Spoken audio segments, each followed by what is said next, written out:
Hey, how's it going, folks? In this video I want to show you guys how you can place text on a contoured surface. I have found that this technique works for literally anything. You don't have to do any fancy extrusions or worry about all these weird vectors. So let's go ahead and knock this example out. This was a request from an individual that was putting text on a contoured piece of geometry in an aerospace part on a 5-axis milling machine. So let's see how it's done. Now, again, this is my personal technique. If anyone has any better options as a community, we would love to hear it. The first thing I'm going to do is I'm going to go ahead and place a plane on the side face here, tangent. Now, if yours is a very complicated piece of geometry, you can of course offset it from one of these standard planes. It doesn't really matter. I'll just go ahead and do that to show you here. I can offset it pretty far away. It doesn't matter. After that, I'm going to go ahead and hit sketch, and I'm going to go ahead and sketch the line that the text is supposed to go on. So I'll pick that plane that I just made, and I'll go ahead and hit OK. I'm going to go ahead and draw a line, something like this. It doesn't really matter. And I'll constrain that to the center. I'll say that this thing is going to be 1 inch, perhaps, and the distance from here to here, that's going to be 2.5 inches. By the way, a neat little trick is hold the control key, hit the up arrow, makes your text bigger. Let's go ahead and hit finish there, just like that. And so what I want to do now is I want to project this onto the face. Now, some people would say, well, why don't you just wrap it? Well, the thing with wrap is it requires a developable surface, which is a surface that can unbend without distortion. So wrap isn't always going to work perfectly.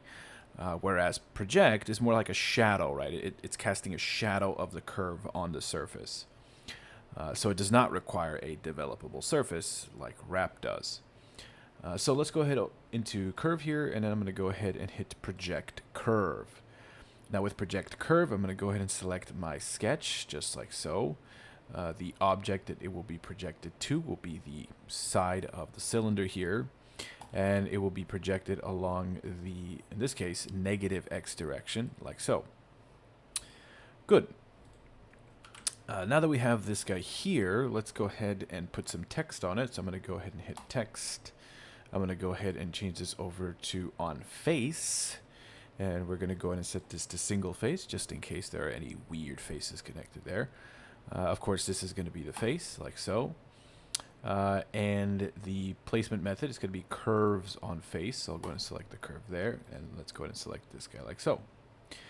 So for example, at this point it's just a matter of getting this aspect ratio right, but I'll just type in part number 1, right? Whatever. You would of course set your text. You would set all of the parameters here. If you expand dimensions, you can lock its aspect ratio and mess around with some of these. So for example, maybe you want the height to be different. Go ahead and enter it, and as long as you have this locked down, everything will scale nicely. So let's say that this is the text that we want. I'll go ahead and hit OK, just like so.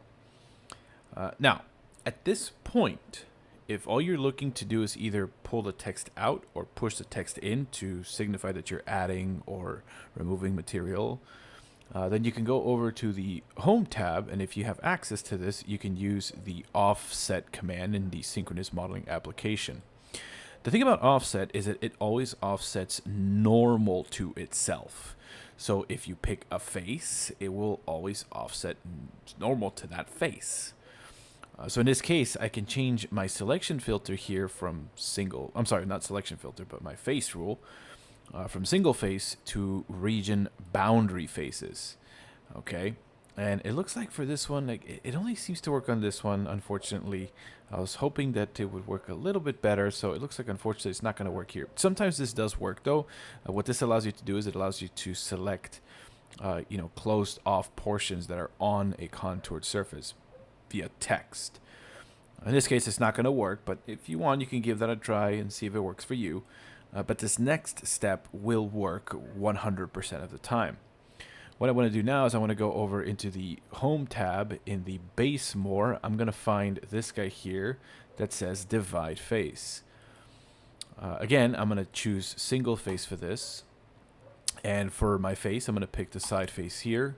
And for my dividing object, I'll go ahead and pick the text.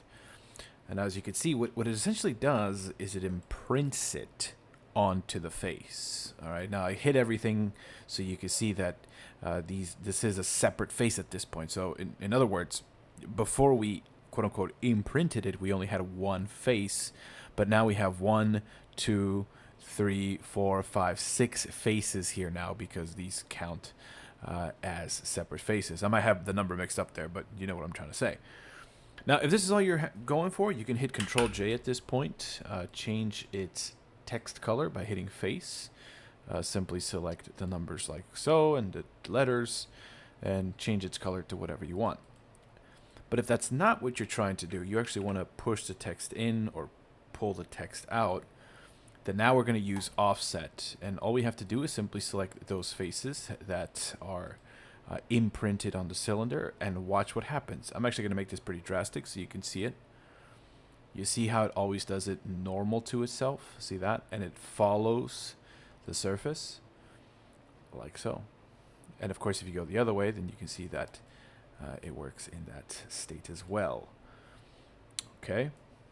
Now, this is a technique that I use pretty much every single day because it not only just works with text, it also works with logos. Some people like to show the logos on their parts.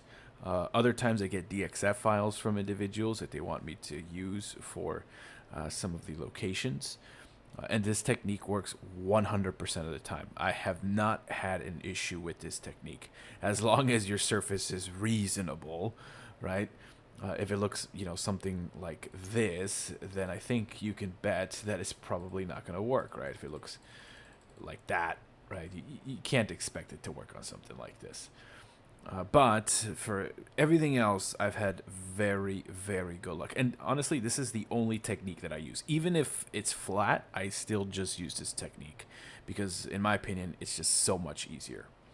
Anyway, I hope this technique helps you guys out. If you have any questions regarding putting text on contour faces, go ahead and leave them down below.